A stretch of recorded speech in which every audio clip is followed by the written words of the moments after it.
हैं, तो हम कह सकते हैं ये एडमेथ कोऑर्डिनेट ज्योमेट्री के फॉर्मूलेज हैं, ठीक है।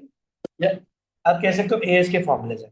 पहले मैं फॉर्मूले खाली लिख रहा हूँ, ठीक है, जल्दी से लिखो पहले फॉर्मूलाज। पहला फॉर्मूला मेरे पास है डिस्टेंस फॉर्मूला। डिस्टेंस फॉर्मूला मेरे पास है x2 - x1 whole square plus y2 - y1 whole square.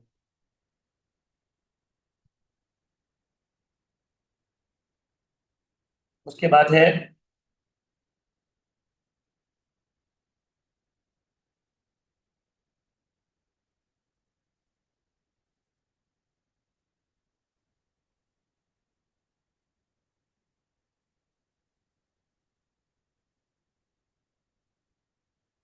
उसके बाद फॉर्मूला आता है मिड पॉइंट का। ये सारे फॉर्मूले हम ओ लेवल मैथ्स में पढ़ते हैं, ये कोई बड़ा तीर मारने वाला काम नहीं है। सब फॉर्मूले आई थिंक सबको याद भी होंगे।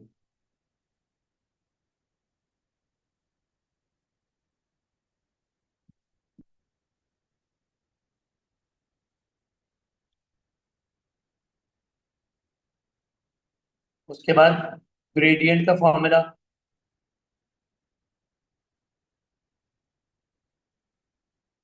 y2 - y1 upon x2 - x1। उसके बाद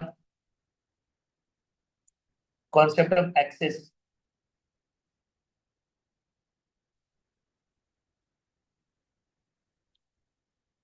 एक्स एक्सिस होता है,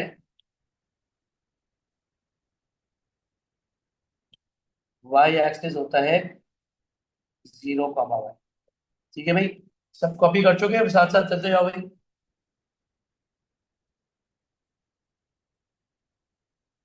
इसके बाद एक नया फॉर्मूला है equation of the line.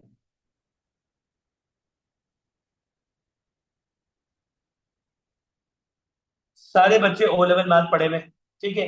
O level math में फॉर्मूला पढ़ते हो ये वाला, y = mx + c, ठीक है। ये वाला फॉर्मूला इस करंट लेवल पर इस्तेमाल कर सकते, ठीक है ना। ये फॉर्मूला इस करंट लेवल पे इस्तेमाल हो सकता है, लेकिन प्रॉब्लम क्या है, इस फॉर्मूले से आपका सिर्फ वक्त जाया होगा। तो बेहतर है, आइडियल सिचुएशन ये है, अब आप नया फॉर्मूला सीखोगे, वो क्या है, y - y1 = m x - x। जिसको कॉपी करना जल्दी से कॉपी कर लो ऊपर वाला, जल्दी कर लो ऊपर वाला को।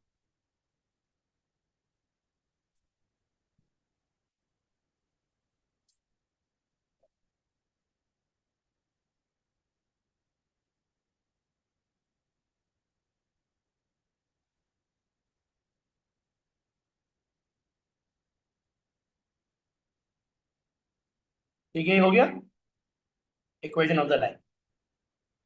अब इक्वेशन ऑफ द लाइन के बाद अब यहाँ पर एक नया फॉर्मूला सीखते हो, आप वो क्या करते हो, हम ये कह सकते हैं फॉर्मूला नहीं, एक कॉन्सेप्ट है, वो क्या है, for perpendicular line.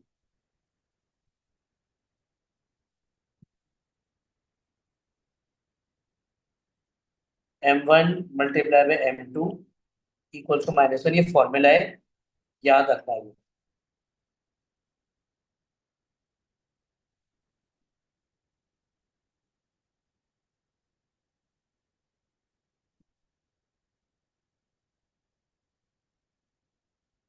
m1 × m2 = -1। Sir as में सर्कल, बिल्कुल मुस्तफा, एएस में और एडमैथ में जो सर्कल प्रॉपर्टी आता है, वो कोऑर्डिनेट ज्योमेट्री के साथ या तो मिक्स हो के आता है, अलग आता है। और आपको मैं जब सर्कल प्रॉपर्टी के सवाल कराऊंगा ना, तो आप देखना, जितने भी लास्ट 2 साल में एडमैथ की बुक के सवाल है ना, वो सब एएस के पेपर में आए हैं। तो ये दो टॉपिक को समझो 100% सेम है, कोई फर्क ही नहीं है।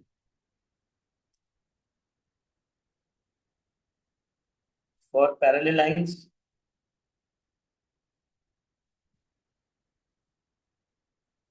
Gradient is same.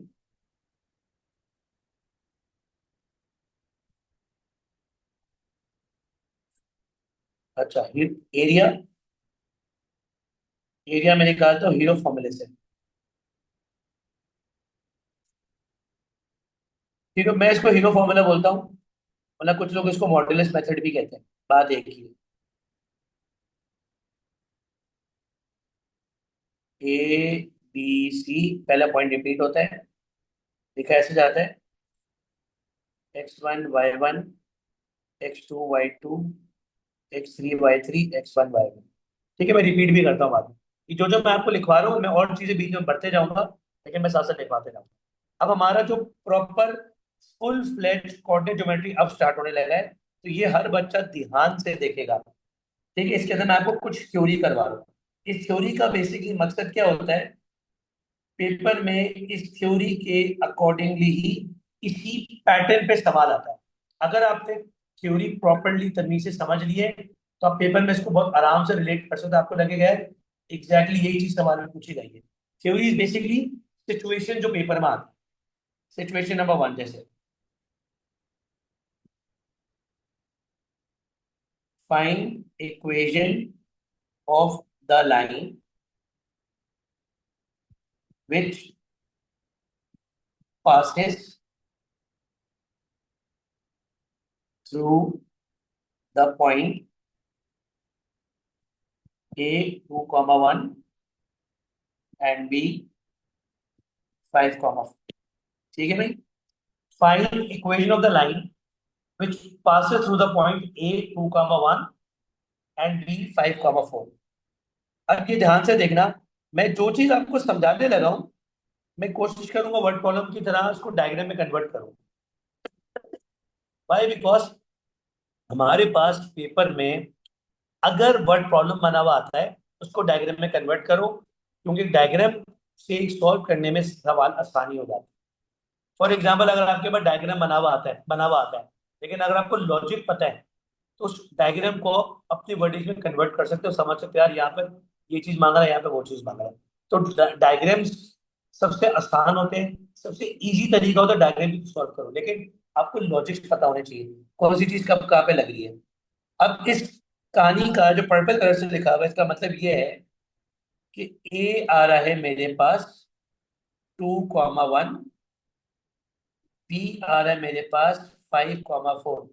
एग्जामिनर हमें बोल रहा है एक रेड वाली लाइन है, रेड बोली ना, मैंने अज्यूम कर लिया, ठीक है। एग्जामिनर मुझे बोल रहा है एक रेड वाली लाइन है, मुझे इसकी इक्वेशन बनानी है। मैं बिल्कुल बेसिक तरीके से करा रहा हूँ, अज्यूमिंग कि बच्चों ने शुरू में नहीं पढ़ा हुआ। अब हमें इस लाइन ए बी की इक्वेशन बनानी है। इक्वेशन ऑफ द लाइन बनाने के लिए मैं आपको कुछ स्टेप्स करवाऊंगा। स्टेप नंबर वन, अब जिन बच्चों ने ओ लेवल्स पढ़ा उनको पता है, हम ओ लेवल्स में equation of the line 3 steps में करते हैं। ठीक है, step number one. Step number one क्या है? Find gradient of A B. Gradient का फॉर्मूला क्या है? y2 - y1 upon x2 - x1। ये जो पहला वाला पॉइंट है, जो पहला पॉइंट गिवन है, उस पहले पॉइंट को मैं कंसिडर करूंगा x1 and y1, एंड ये जो दूसरा वाला पॉइंट है उसको मैं कंसिडर करूंगा x2 and y2। ठीक है, बिल्कुल आसान आसान लेके चल रहा हूँ। तो ग्रेडियंट मेरे पास ऐसे निकलेगा, 4 - 1 अपॉन 5 - 2। तो मेरे पास ग्रेडियंट ऑफ ए बी आ रहा है 1। ये स्टेप नंबर वन है। अब मैं बहुत लंबी कर रहा हूँ, आराम आराम से करा रहा हूँ, बहुत चीजें तुम डायरेक्ट भी कर सकते हो, इतना बड़ा कोई मसला नहीं है, कुछ स्टेप वाइज दिखाने की जरूरत नहीं है, आप डायरेक्ट करना। लेकिन राइट नाउ हम पहली दफा पढ़ रहे हैं, स्टेप बाय स्टेप कर रहे हैं, ताकि हमें प्रॉब्लम ना हो। Step number two, step number two में कह रहे हैं use equation of the line formula.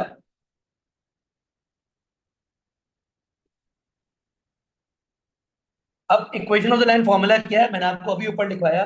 हम एडमैथ में या एएस में हो, मेजोरिटी एएस बैठी है हमारे पास, हम एडमैथ या एएस में हो, ये वाला फॉर्मूला इस्तेमाल करते हैं, जो नया वाला फॉर्मूला सबको नजर आ रहा है। जो नया वाला फॉर्मूला वो कौन सा है? y - y1 is equal to m x - x1। मेरे पास ये नया वाला फॉर्मूला है, y - y1 is equal to m x-x1। अब जो बच्चे कोऑर्डिनेट ज्योमेट्री पढ़ के आए हैं, जो बच्चे ओ लेवल मैथ पढ़ के आए हैं, उनको एक चीज मालूम है, वो क्या? कि सबसे पहले तुम ग्रेडियंट निकालते हो, ग्रेडियंट निकालने के बाद सी निकालते हो, सी निकालने के बाद इक्वेशन ऑफ द लाइन बनाते हो। ये 3 स्टेप में इक्वेशन ऑफ द लाइन होता है। यहाँ पर एग्जामिनर आपकी मेहनत बचाता है। एग्जामिनर बोलता है कोई लंबी ख्वारी की जरूरत नहीं है, डायरेक्ट निकालो। वो क्या होगा? आपके पास कोऑर्डिनेट ए बी है, मेरी मर्जी में किसी भी कोऑर्डिनेट को यूज कर सकता हूँ। लेट सपोज मैं कोऑर्डिनेट ए ले रहा हूँ। कोऑर्डिनेट ए मेरे पास आ रहा है 2,1। कोऑर्डिनेट ए मेरे पास कितना आ रहा है? 2,1। एंड मेरे पास जो ग्रेडियंट आ रहा है वो कितना है? तो इस इक्वेशन ऑफ द लाइन में ग्रेडियंट 1, एक्स के बदले 2, वाई के बदले 1। बताने का मकसद क्या है? ये जो आपके पास एक्स और वाई की वैल्यूज हैं, ये जो आपके पास एक्स और वाई की वैल्यूज हैं, इसको आप कहाँ सब्स्टिट्यूट करोगे? x1 में y1 में। आपकी सी निकालने की ख्वारी खत्म हो गई। आप direct equation of the line बनाते हो। ठीक है ना? आपकी सी वाली ख्वारी खत्म हो गई, आप direct equation of the line बनाते हो।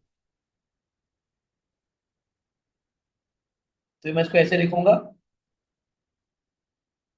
y-1 is equals to x-2। This is called equation of the line. मैंने बिल्कुल बेसिक आसान एग्जांपल, बिल्कुल बेसिक चीजें मैंने से बताई। ठीक है, मैं आपको 2 मिनट दे रहा हूँ, जल्दी से कॉपी मारो, फिर आगे वाला पार्ट बताता हूँ। अच्छा, अब यहाँ पर मुझे एक इंपॉर्टेंट बात बतानी, वो क्या है? आपके पास एएस में याद रखना हमेशा, ओ लेवल मैथ में तो हम इक्वेशन ऑफ द लाइन ऊपर नीचे टेढ़ी मेढ़ी छोड़ देते थे। एएस में याद रखना, equation of the line should always be in a single line. कहने का मकसद क्या है?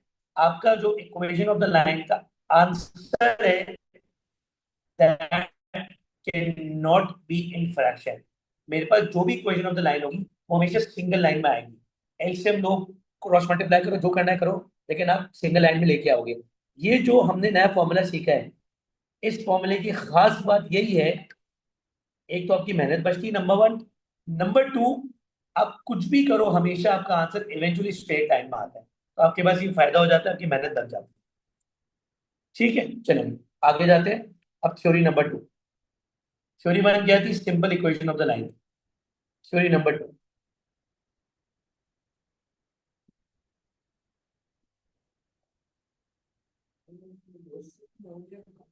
एएस में यही फायदा है ना, जल्दी हो जाता है। हाँ ठीक, चलो सही कहते।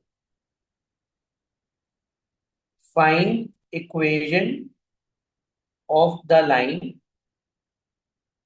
Find equation of the line which passes through the point, which passes the point C and is parallel to the line A 2,1 and B 4,5। चलिए ये कर लेते हैं, चलो 5,6। दैट ऑल, ये कर लो, कोई बात नहीं। ठीक है, find equation of the line which passes through the point C and is parallel to the line AB। अब ध्यान से सुनना, मैं इसको डायग्राम बेस्ड पहले करूंगा। सबसे पहले मैं क्या करूंगा? लाइन ए बी का डायग्राम बनाऊंगा। ये लाइन ए है एंड उसकी लाइन पे पॉइंट बी है। एग्जामिनर बोल रहा है find equation of the line which is parallel to A B. अब आपको याद हो मैंने बताया था ओ लेवल्स में, क्या बताया था? जब लाइन ए बी से पैरेलल होगी, पैरेलल के 2 तरीके होते हैं। नंबर 1, सवाल में क्लियरली मेंशन होगा कि लाइन इज पैरेलल। सवाल में क्लियरली मेंशन होगा लाइन इज पैरेलल। अगर सवाल में पैरेलल नहीं लिखा हुआ तो एग्जामिनर आपको इशारे करेगा। कैसे इशारे करेगा? इस तरीके से एरो बना के दे देते हैं। ठीक है, थोड़ा बेहतर करना चाहे तो हम कर सकते हैं। पेपर में कभी कभी ऐसे भी एरो बना हुआ है। एरोस डिटरमाइन करते हैं लाइंस आर पैरेलल। तो पैरेलल की दो तरीके आइडेंटिफाई करने के। नंबर वन, सवाल में क्लियरली मेंशन होगा लाइंस आर पैरेलल, वही लिखा हुआ है, तो मेरे पास ऑप्शन ही नहीं है, मैं अपने दिमाग को वही डिस्ट्रैक्ट कर दूँ। लेकिन अगर नहीं लिखा हुआ तो मैं डायग्राम में देखूंगा, ये जो एरोस बने हुए आ रहे हैं, एरोस भी डिटरमाइन करते हैं लाइंस पैरेलल है। या तो इशारा मिलेगा आपको, या क्वेश्चन में लिखा हुआ। Back to question. क्वेश्चन में बोल रहा है find equation of the line which is parallel to A B. अब पैरेलल की खास बात क्या है? पैरेलल की खास बात क्या है? Gradient of parallel lines, gradient of parallel line is always same. कभी कभार शायद ऐसा कुछ नहीं है, लाजमन सेम होंगे। जब दो लाइंस पैरेलल आपके पास हैं, जब दो लाइंस पैरेलल है, उनका ग्रेडियंट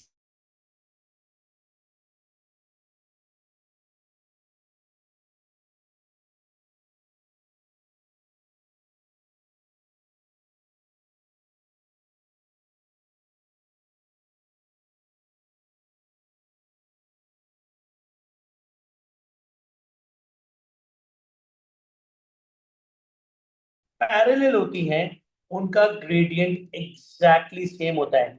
जब दो लाइंस पैरेलल होंगी, उनका ग्रेडियंट एग्जैक्टली सेम होता है।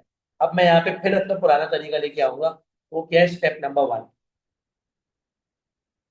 स्टेप नंबर वन क्या है? Gradient of A B. जगह कम हो गई, नीचे कर लेते हैं।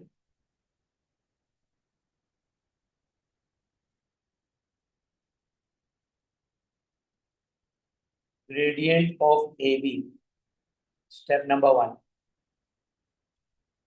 ए बी का ग्रेडियंट कैसे निकलेगा? y2 minus Y one upon x2 minus X one. Coordinates मेरे पास एक क्या है? 2, 1, एंड बी है मेरे पास 5, 4। तो ग्रेडियंट ऐसे निकालूंगा मैं, 4 - 1 अपॉन 5 - 2। भाई याद रखना, इतना आसान आता नहीं है। मैं इससे ब्रेकअप करके समझाने के लिए करा रहा हूँ। थोड़े मुश्किल क्वेश्चन भी आते हैं, ये मत समझना पेपर में तो बच्चों वाले सवाल आएंगे। मैंने क्या निकाला? ग्रेडियंट ऑफ ए। अब step number two. Step number to क्या है मेरे पास?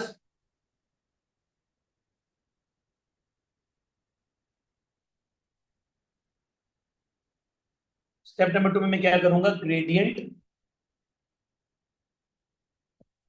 Of parallel line. अभी आपको बताया है, जब लाइंस पैरेलल होंगी तो ग्रेडियंट सेम है। उसका मतलब क्या हुआ? डायग्राम पे आओ।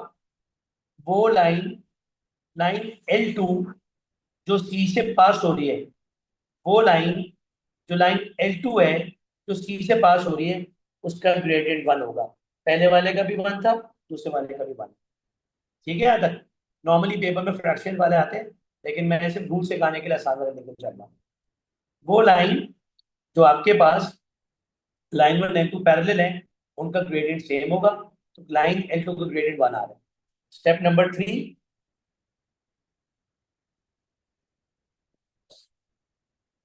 Equation of the line passing through C. C के कोऑर्डिनेट्स क्या है मेरे पास? 3, 4। सॉल्व करने की टेक्निक वही पुरानी वाली नहीं होगी। सॉल्व करने की टेक्निक नई वाली होगी, बिकॉज हम नया फॉर्मूला इस्तेमाल करेंगे।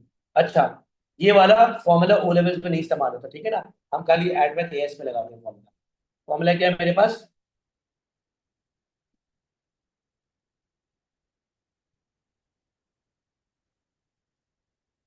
जो कोऑर्डिनेट्स हैं सी के, उनको मैं x1 और y1 के बदले लिखूंगा, ठीक है ना? जो कोऑर्डिनेट्स है मैं उसको कहाँ लिखूंगा? x1 और y1 के बदले लिखूंगा। तो y -4 ग्रेडियंट 1 x -3 एक्सपैंड करो।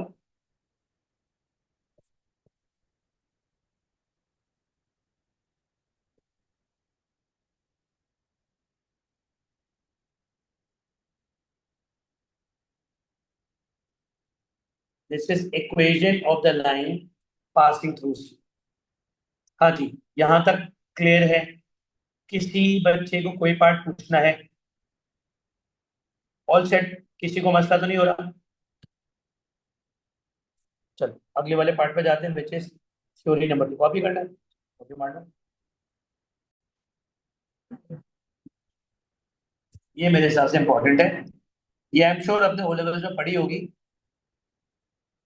लेकिन है बड़ी important.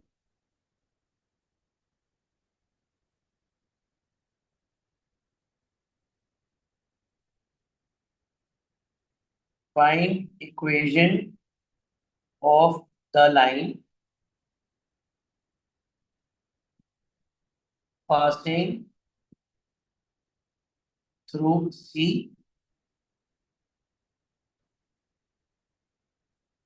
and is perpendicular to A 5,6 and B 8,9। ठीक है भाई। Find equation of the line passing through C and is perpendicular to A. अब सवाल सॉल्व करने से पहले मैं अपने पुराने तरीके पे आऊंगा। वो क्या है? सबसे पहले मैं डायग्राम बना के समझने की कोशिश करूंगा एग्जामिनर मुझसे मांग क्या रहा है। मेरे पास एक लाइन है ए बी। A 5,6, B 8,9। जब एग्जामिनर परपेंडिकुलर बोल रहा है, इसका मतलब लाइन यहां से भी बन सकती है, लाइन यहां से भी बन सकती है, लाइन यहां से भी बन सकती है, लाइन कहीं भी बन सकती है। जितनी भी मैंने पर्पल लाइन बनाई है सारी पॉसिबिलिटी है, कोई भी चीज हो सकती है, लेकिन मैंडेटरी क्या है? 90 डिग्री होना। मैंडेटरी की 90 डिग्री होना। जब लाइन, ये पर्पल लाइन जब पिंक से पास होगी, हमेशा परपेंडिकुलर बनाएगी। तो परपेंडिकुलर जरूरी नहीं है बीच में से पास हो। जो लाइन बीच में से पास होती है दैट इज परपेंडिकुलर बाइसेक्टर। ठीक है। अब मैं दोनों लाइंस को लेवल कर लेता हूँ। ऊपर वाली जो लाइन जो सी से पास हो रही है दैट इज लाइन L1। नीचे वाली लाइन जो ए बी है, दिस लाइन इज L2। हम ये बोलेंगे line L1 and line L2 are perpendicular. याद रखना हम क्या बोलेंगे? Line L1 and line L2 are perpendicular to each other. जो लाइन L1 है और जो लाइन L2 है, ये दोनों आपस में परपेंडिकुलर है। अपने आसानी के लिए मैं कह देता हूं, जो लाइन L2 है इसका ग्रेडियंट होगा M1। जो लाइन L1 है इसका ग्रेडियंट होगा M2। याद है मैंने ऊपर अभी फॉर्मूला लिखवाया है, वो क्या लिखवाया है? जब दो लाइंस परपेंडिकुलर होंगी, जब दो लाइंस परपेंडिकुलर होंगी, हम ये वाला फॉर्मूला इस्तेमाल करते हैं। M1 multiply by M2 is equal to -1। जब दो लाइंस आपस में, जब दो लाइंस आपस में परपेंडिकुलर होंगी, हमेशा ये वाला फॉर्मूला इस्तेमाल हो। ठीक है ना? M1 multiply by M2 equal to -1। हमें इक्वेशन ऑफ द लाइन बनानी है। एंड में मैं इक्वेशन ही बनाऊंगा, लेकिन ग्रेडियंट वाले मेथड को पास करते हुए जाऊंगा। तो सबसे पहले मेरे पास स्टेप नंबर 1 होगा, find gradient of A B. सबसे पहले स्टेप क्या होगा? Gradient of A B. Gradient of A B कैसे निकलेगा? वही पुराना तरीका, y2 minus y1 upon x2 minus x1। Gradient के फॉर्मूले में कोई चेंज नहीं है, पुराना बेसिक तरीका है, y2 minus y1 upon x2 minus x1। Change सिर्फ ये है, इस ग्रेडियंट को अब मैं M1 बुलाऊंगा। पहले मैं एम बोलता था, अब मैं M1 बुलाऊंगा। ठीक है ना भाई। जब ग्रेडियंट चेंज हो जाते हैं या एक लाइन में मल्टीपल ग्रेडियंट्स हैं तो मैं M1 बुलाऊंगा। ठीक है, तो मैं इसको ऐसे लिखूंगा, x1 y1 x2 y2, gradient हो जाएगा 9 - 6 अपॉन 8 - 5। तो मेरे पास जो M1 आ रहा है, जो ग्रेडियंट ऑफ ए बी है, that is 1। Step number 2,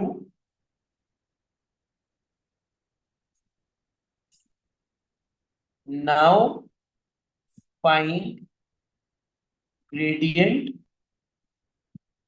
of perpendicular line. अब क्या करना है मुझे, परपेंडिकुलर लाइन का ग्रेडियंट निकालना है। मैंने अभी आपको बताया, जब दो लाइंस आपस में परपेंडिकुलर होती हैं, जब दो लाइंस आपस में परपेंडिकुलर होती है तो हम ये वाला फॉर्मूला इस्तेमाल करते हैं, M1 multiply by M2, M1 multiply by M2 is equal to -1। जब दो लाइंस आपस में परपेंडिकुलर होंगी, हम फॉर्मूला इस्तेमाल करेंगे, M1 multiply by M2 equal to -1। मेरे पास M1 आ रहा था 1, वैल्यूज आसान है, बिल्कुल बेसिक है। तो मेरे पास M2 बन जाएगा -1। M2 क्या है मेरे पास, gradient of perpendicular line. M2 मेरे पास क्या है, M2 मैं कह सकता हूं ये क्या है, gradient of perpendicular line.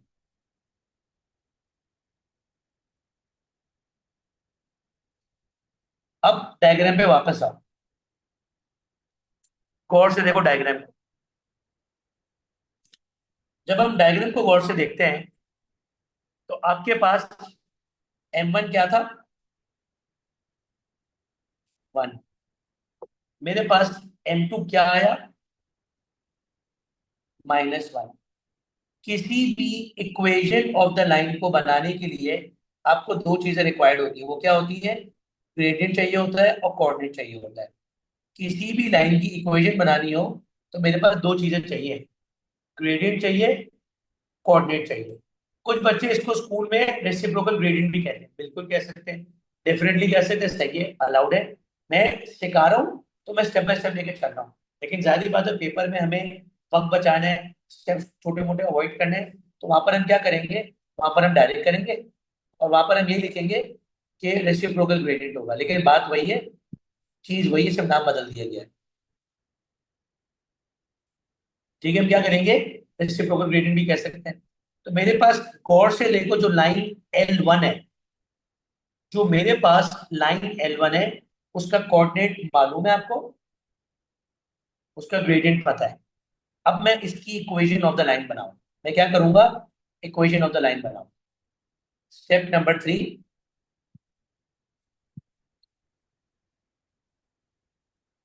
Equation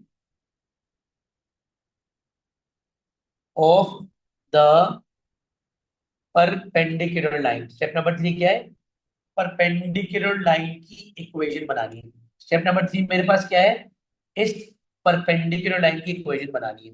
formula क्या है, आपको अभी भी बताया मैंने, y - y1 is equals to m x - x1। Formula मैं यूज करूंगा, y - y1 is equals to m x - x1।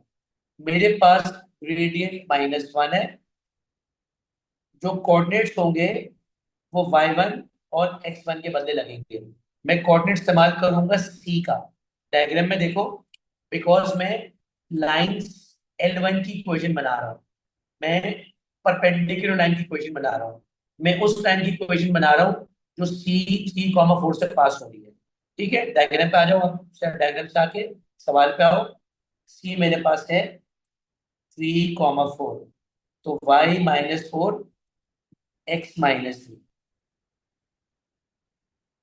Expand करेंगे हम, y + 3 is equals to 7। This is my equation of perpendicular line, y + x is equals to 7। यहां तक सही है भाई। जितने बच्चे बैठे हैं, बताओ क्लियर है यहाँ तक? किसी को कुछ पूछना है तो जल्दी से चैट में पूछ लो। चलो, इसके बाद हम स्टार्ट करेंगे theory number 4।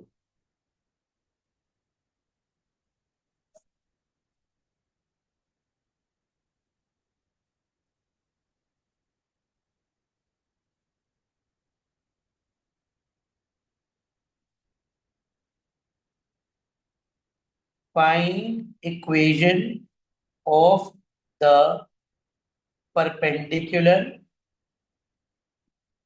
find equation of the perpendicular bisector of A 2,4 and B 6,8। अब हमेशा याद रखना, जो परपेंडिकुलर बाइसेक्टर होता है it always passes through the mid point. Diagram बना के बताता हूं। ये ए है, ये बी है। ये जो पर्पल लाइन है ये परपेंडिकुलर बाइसेक्टर की लाइन। ये पर्पल लाइन है, कौन सी है? Perpendicular bisector.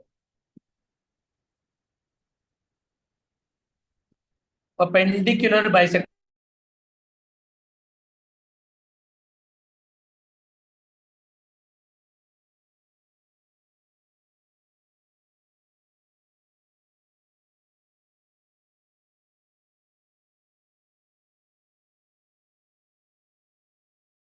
जो ए बी के मिड पॉइंट से पास हो रही है, नंबर 1। नंबर 2, वो लाइन हमेशा जब पास हो रही है वो 90 डिग्री बनाएगी। परपेंडिकुलर बाइसेक्टर हमेशा 90 डिग्री फॉर्म होगा, वो जहां से भी पास करेगा वो हमेशा 90 डिग्री फॉर्म होगा। अब यहाँ पर हमें कुछ चीजें पता चल रही है, वो क्या? जब मुझे इस पर्पल लाइन की इक्वेशन बनानी है, असल काम जो रिक्वायर्ड है वो ये है, इस पर्पल लाइन की इक्वेशन बनानी है। इस पर्पल लाइन की इक्वेशन बनाने के लिए मुझे क्या करना पड़ेगा? सबसे पहले ग्रेडियंट ऑफ ए बी निकालना पड़ेगा। इसके ग्रेडियंट को बोला जाएगा, ए बी के ग्रेडियंट को बोला जाएगा m1। उसके बाद मैं निकालूंगा ग्रेडियंट ऑफ परपेंडिकुलर बाइसेक्टर।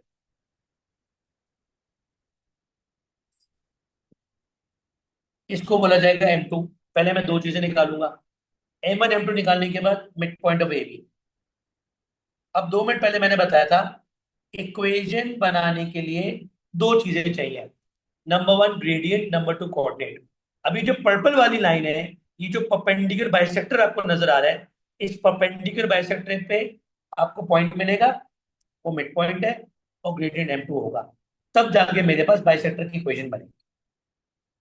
अब ये जो चीज मैंने वर्बली बताई है, मैं आपको बारी बारी करके लिख के बताता हूँ। Step number 1,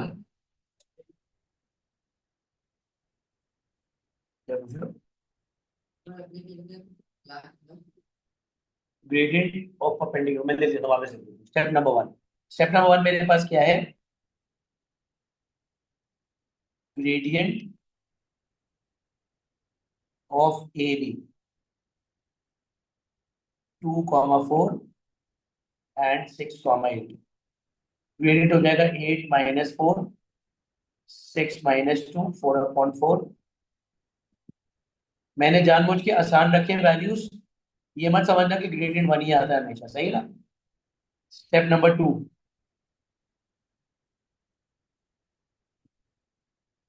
gradient of the perpendicular bisector. इसके लिए जैसे एक बच्चा बता रहा था, ग्रेडियंट रेसिप्रोकल कर सकते हैं, बिल्कुल कर सकते हैं। मैं स्टेप बाय स्टेप करा रहा हूँ। m1 1 है, तो m2 मेरे पास क्या बनेगा? -1 बन जाएगा।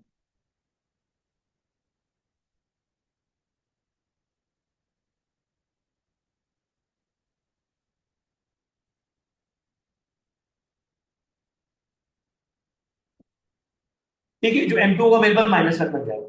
उसके बाद step number 3,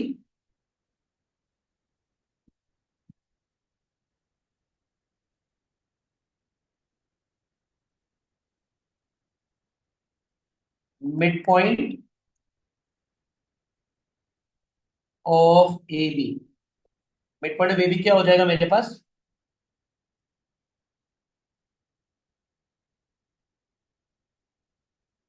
x1 plus x2 divided by 2, y1 plus y2 divided by 2, इसको बोलेंगे mid point of A B.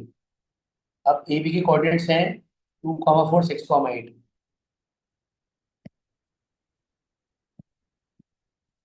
तो हम ऐसे करेंगे 2 + 6 डिवाइडेड बाई 2, 4 + 8/2। ठीक है, मैं थोड़ा डायरेक्ट कर रहा हूँ। Mid point of A B मेरे पास आ रहा है 4, 6 जी। यहाँ तक क्लियर है? किसी बच्चे को कोई पार्ट नहीं समझ में आया, कोई पार्ट पूछना प्लीज मेंशन करो। ठीक है। अच्छा, अब डायग्राम पे वापस आओ।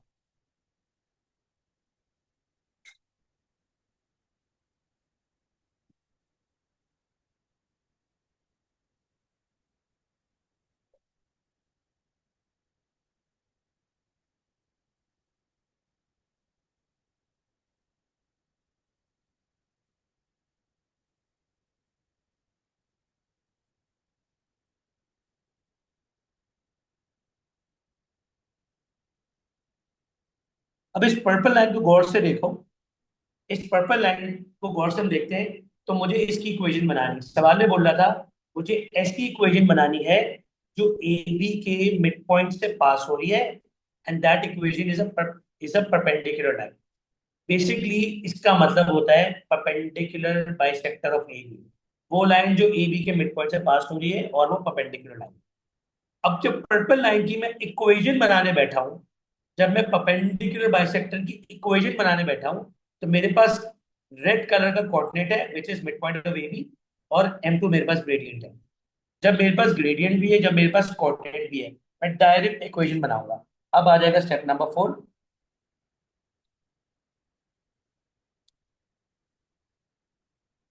अब मेरे पास आ जाएगा step number 4।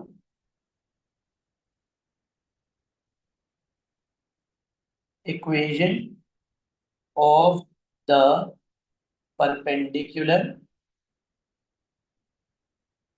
Bisector of A B. मैं ए बी के परपेंडिकुलर बाइसेक्टर की इक्वेशन बना रहा हूँ, सही है? वैसे बनेगी y - y1 is equal to m x - x1। मेरे पास कोऑर्डिनेट है 4, 6, और मेरे पास ग्रेडियंट है -1। देख लो भाई, मेरे पास ग्रेडियंट -1 था, कोऑर्डिनेट 4, 6। मैं लिखूंगा y - 6 is equal to -1 x - 4। तो y + x is equal to 10। ये हो जाएगी मेरे पास equation of the perpendicular bisector of A.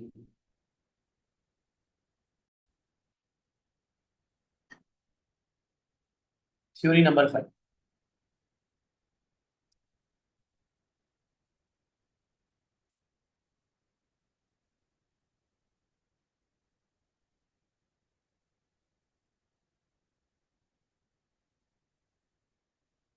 N equation of the line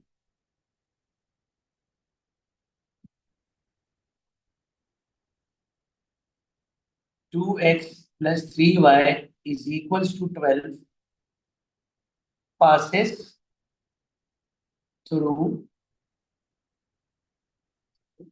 x-axis at A and y-axis at B. Find A and B. एक random equation of the line है, ठीक है? एक random equation of the line है which passes through the line. कौन सी line है? ये वाली लाइन है। एक random equation of the line है 2x + 3y is equals to 12। This line passes through x axis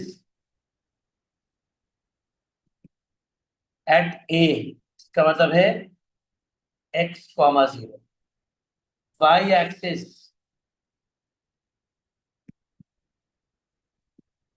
at B, zero comma one. सही है भाई। एक random equation of the line है जो X axis at A and Y axis at B से पास होती है। अब करने का तरीका बहुत आसान है, बिल्कुल बेसिक सवाल है। हम क्या करेंगे, जो मेरे पास इक्वेशन ऑफ द लाइन है वो जब एक्स एक्सिस से पास होगी,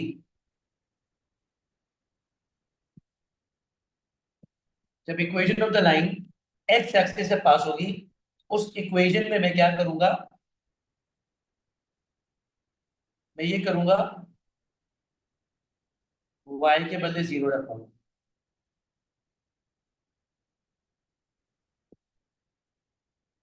अब मैंने जीरो क्यों लिखा है मैं इसकी वजह भी बता दूं साथ साथ।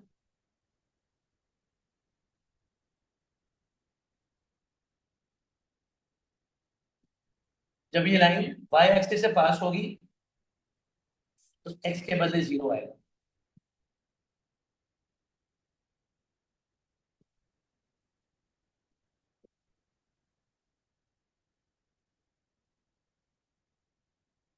अब ये मैंने जीरो क्यों लिखा है, देखो उसकी वजह ये है। मैं एक रफ डायग्राम बनाता हूं। This is Y axis, this is origin, this is X axis. X axis में हमेशा वाई जीरो होता है, वाई एक्सिस में हमेशा एक्स जीरो होता है। ओरिजिन आ गया, ओरिजिन पे दोनों जीरो होते हैं, ठीक है ना। एक्स एक्सिस में वाई जीरो होगा, वाई एक्सिस में एक्स जीरो होगा, जो नॉर्मली बच्चे बोलते हैं एक्स इंटरसेप्ट और वाई इंटरसेप्ट। ठीक है, तो थ्योरी नंबर 5 थी। उसमें हमें क्या करना था, जब दो लाइन, जब कोई रैंडम सी लाइन अगर एक्स एक्सिस से पास होगी तो एक्स कॉमा जीरो, अगर वाई एक्सिस से पास होगी जीरो कॉमा वाई। अब इसी का थोड़ा सा advance part, theory number 6।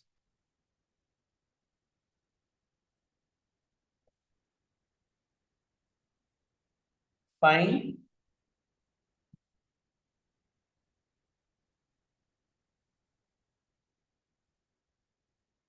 Find P when two P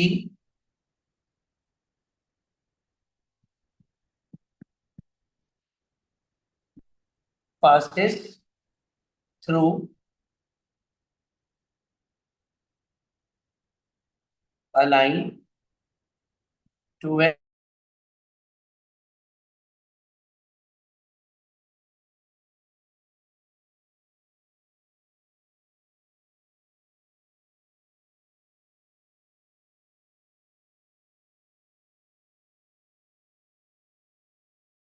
जब इक्वेशन ऑफ द लाइन किसी भी पॉइंट से पास हो रही है, जब इक्वेशन ऑफ द लाइन किसी भी पॉइंट से पास हो रही है तो हमेशा उन पॉइंट की वैल्यूज को लाइन में सब्स्टिट्यूट करेंगे। कहने का मकसद क्या है, मेरे पास एक्स के बदले टू पी आ जाएगा,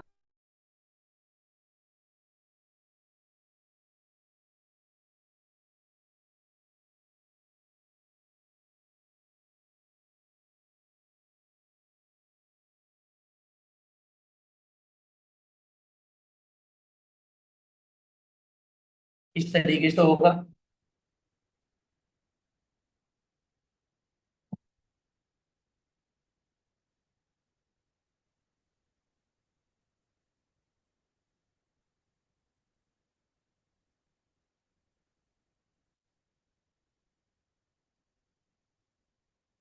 अब एग्जामिनर ने बोला था find the value of P, तो मैंने पी की वैल्यू निकाली।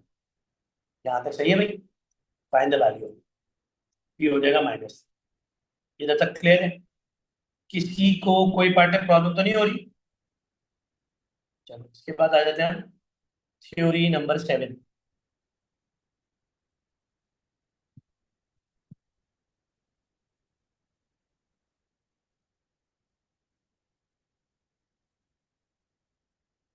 थ्योरी नंबर 7 है collinear.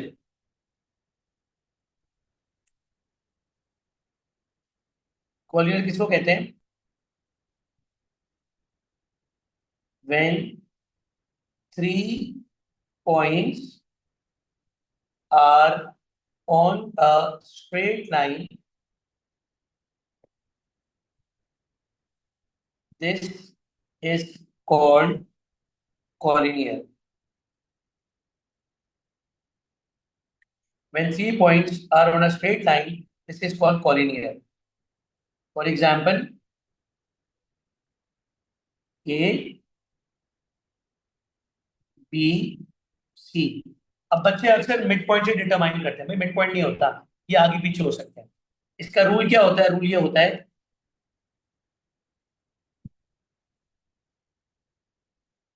Gradient of A B is equals to gradient of BC is equals to gradient of AC। मतलब जो A से लेके B का ग्रेडियंट आ रहा है वही ग्रेडियंट B से लेके C का होगा, एंड वही ग्रेडियंट A से लेके C का होगा। जब 3 पॉइंट्स एक सीधी लाइन पे आते हैं, जब 3 पॉइंट्स एक सीधी लाइन पे आते हैं, उस कॉन्सेप्ट को बोला जाता है कॉलिनियर। जो ए बी का ग्रेडियंट है वही ग्रेडियंट बीसी का भी होगा, वही ग्रेडियंट एसी का भी होगा। जी, यहाँ तक क्लियर है? किसी को कोई प्रॉब्लम तो नहीं हो रही? 2 मिनट पे आ जाओ। थ्योरी नंबर 8,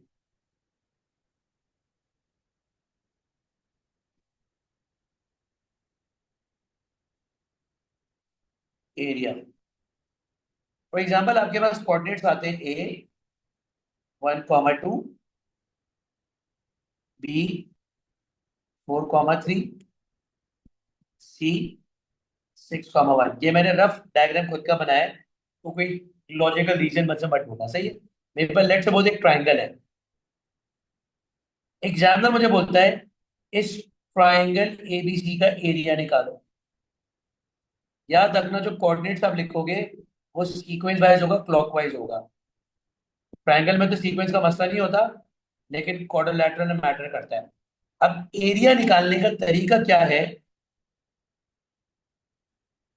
हम किसका एरिया निकाल रहे हैं? एबीसी का निकाल रहे हैं। तो फॉर्मूला ऐसा लिखा जाएगा, हाफ, ये जो दो आपको डंडे बनाते हुए मैं नजर आ रहा हूँ, इसको डंडे नहीं बोलेंगे, इसको मॉड्यूलस बोलते हैं।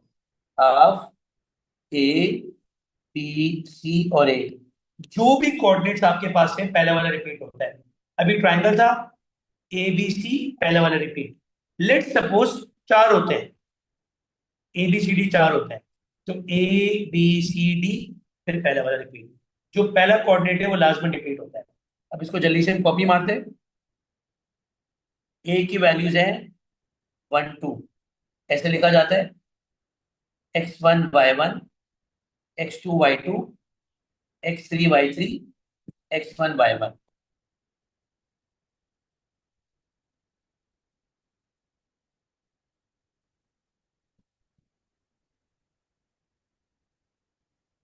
1,2, 4,3, 6,1 एंड 1,2। अभी सॉल्व करने का तरीका बड़ा मजे का है। इसके अंदर आप क्या करोगे?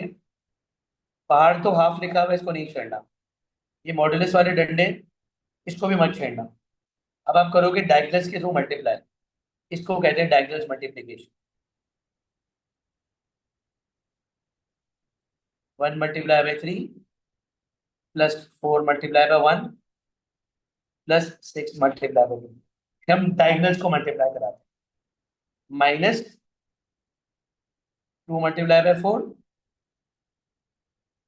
+3 × 6 +1 × 1। आगे जाके ऐसे होगा,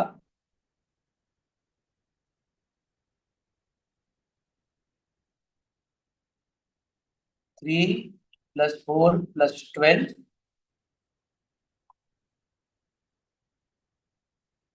8 + 18 + 1। मॉडुलस को नहीं छेड़ेंगे, मॉड्यूलस ऐसे ही रहेगा।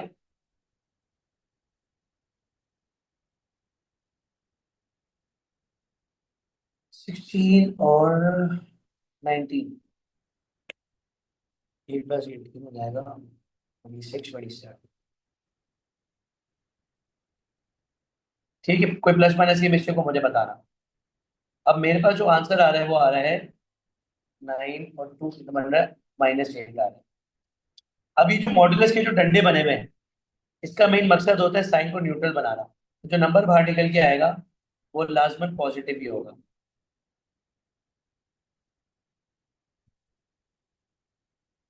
तो मेरा फाइनल आंसर हो जाएगा 4 स्क्वायर यूनिट्स।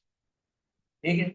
एरिया वाला ऐसा कभी सवाल हार्डली इक्का दुक्का है, लेकिन मैंने बोला साथ साथ करा दूं ताकि आपकी थ्योरी सारी निपट जाए। जी, यहाँ तक सबको क्लियर है? किसी को कोई चीज पूछनी है? मैंने जितनी भी थ्योरीज कराई है, सारा बेसिक कोऑर्डिनेट ज्योमेट्री पढ़ा है, सारा एएस वाला पढ़ा है, सब चीजें एड मैथ में आती हैं, कोई डिफरेंस नहीं है। कल जो मैं आपकी एक्स्ट्रा क्लास लूंगा।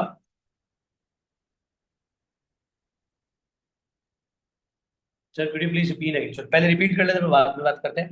देखो भाई, मैंने क्या किया, मैंने बेसिकली मॉड्यूलस इस तरह निकाला। मैंने डायगोनल्स मल्टीप्लाई करा, सही है। 1 × 3, 4 × 1 एंड 6 × 2। ये सारे लिखे मैंने यूं। उसी तरह मैंने बाद में 2 × 4, 3 × 6, 1 × 1। पहले मैंने डायगोनल्स को मल्टीप्लाई कराया। डायगोनल मल्टीप्लाई करने के बाद जो ऊपर वाला ब्रैकेट था उसका टोटल वॉज 19।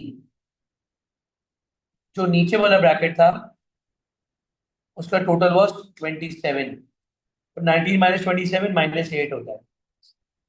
अब चक्कर क्या है, आपके पास आंसर -8 आ रहा है। अभी अंडरस्टूड की बात है, एरिया तो माइनस में नहीं आता। ये मॉडल्स वाला काम क्या करता है, आपके जो एरिया होता है वो हमेशा बाहर पॉजिटिव करके निकाले, जो नेगेटिव होता है ना उसको पॉजिटिव करके निकालता है। तो 1/2 × 8 = 4। मेरा आंसर हो जाएगा 4 स्क्वायर यूनिट्स। जी बच्चों, यहाँ तक क्लियर है?